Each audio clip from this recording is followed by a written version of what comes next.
Bonjour, je suis Tomigo de Tomigo Photographie. Ceci est notre deuxième épisode sur la série des nouvelles fonctionnalités que vous trouvez dans Adobe Lightroom 5 qui vient de sortir il y a à peu près 10 jours de ça. Dans l'épisode précédent, nous avons vu les aperçus dynamiques ou Smart Preview en anglais. Dans cet épisode-ci, je vais vous parler du fameux Spot Removal. Donc pour ceux d'entre vous qui ont utilisé Lightroom depuis la version 1 jusqu'à la version 4, vous pouvez vous dire Spot Removal, il n'y a rien de nouveau. Simplement, avec la version de Lightroom 5, en fait, Spot Removal, il est sous stéroïde. Donc, je vais vous montrer un peu les nouvelles améliorations. Pour le Spot Removal, vous l'avez dans le menu Develop. Et vous voyez, c'est ce petit icône ici qui représente un cercle avec une flèche. Cet outil, en fait, sert à retirer certains éléments de votre image. Un peu comme le clone dans Photoshop ou bien la brosse de soin, le pansement. Alors voilà, par exemple, ce nuage-là, si je souhaitais le retirer, je clique dessus et Lightroom me trouve une autre zone qui correspond. Je clique Entrée et voilà. Donc là, si je désactive l'outil, vous voyez que mon nuage a disparu. Avant, on l'avait, maintenant, on ne l'a plus. Voilà. Je vous avouerai que c'était un outil que j'utilisais jamais dans Lightroom jusqu'à présent, simplement parce qu'il est très bien pour retirer des points, mais généralement quand je fais du nettoyage, c'est pas forcément des points que je retire. C'est des arbres qui n'ont pas forcément une forme ronde, ou une voiture, ou quoi que ce soit, et donc cette forme... Cette contrainte en fait de forme arrondie m'a embêté énormément. Je préférais utiliser Photoshop. Mais alors vraiment, dans Lightroom 5, c'est là que les collègues ont vraiment fait quelque chose de très bien. Alors là, si je descends, vous voyez les fameux poteaux électriques. En fait, c'est des éclairages pour le stade de foot qu'il y a derrière à Édimbourg. Et donc, si je voulais supprimer ça avec les anciennes versions de Lightroom, et voilà, je sélectionnerai ma zone. Et vous voyez, il y a beaucoup d'espaces autres que le poteau qui ont été sélectionnés. Donc, c'est pas terrible. Donc, par contre, en Lightroom 5, ce qui est bien, c'est que voilà, je réduis un peu la taille de mon poteau. Et si je clique et je descends, en fait, je peins. Tout comme dans Photoshop. Pareil pour celui-là, hop, je repasse par-dessus. Là, je vais agrandir la taille, voilà, ici. Et puis celui-là, je réduis un peu la taille et je descends. Alors, vous voyez, après, je peux très bien jouer pour descendre ou monter. Voilà, en fait, c'était celui-là. Hop, voilà, vous pouvez régler tout ça. Et après, vous faites un entrée.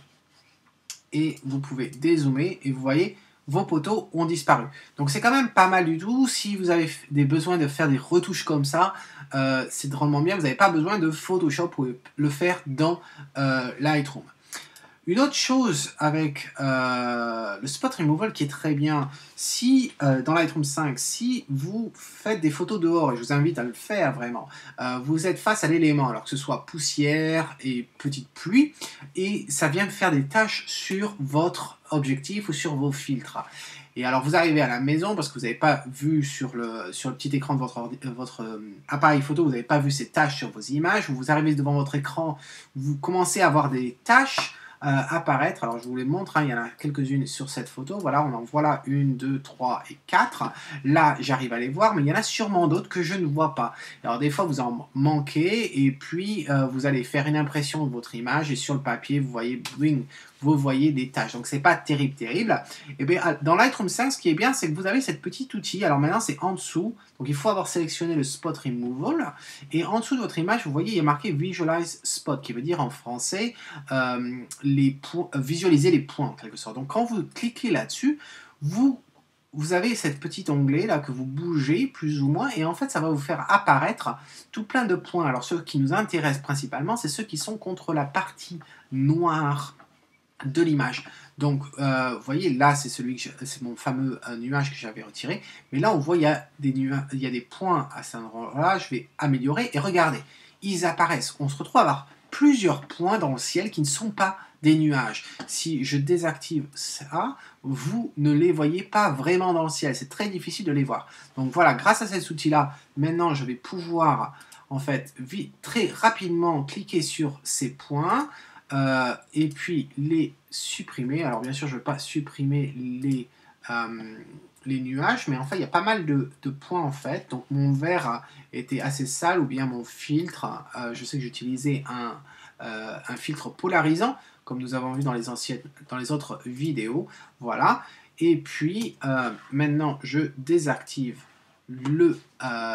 l'option et Maintenant, je ferme l'outil. Voilà. Donc, l'original était comme ça. Alors, ça prend un petit peu de temps à charger. Vous voyez les poteaux qui sont arrivés, vous voyez certaines tâches. Et puis maintenant, après avoir utilisé le spot removal, voilà, ça a un peu nettoyé tout ça. Donc voilà tout ce qu'il y a à savoir sur le fameux spot removal et ses améliorations dans Lightroom 5. J'espère que vous avez trouvé ça intéressant. En attendant la prochaine fois, c'est Tom Migo qui vous dit, si vous aimez ce que vous voyez, eh bien capturez-le, éditez-le peut-être dans Lightroom 5 et utilisez peut-être le spot removal. Ciao!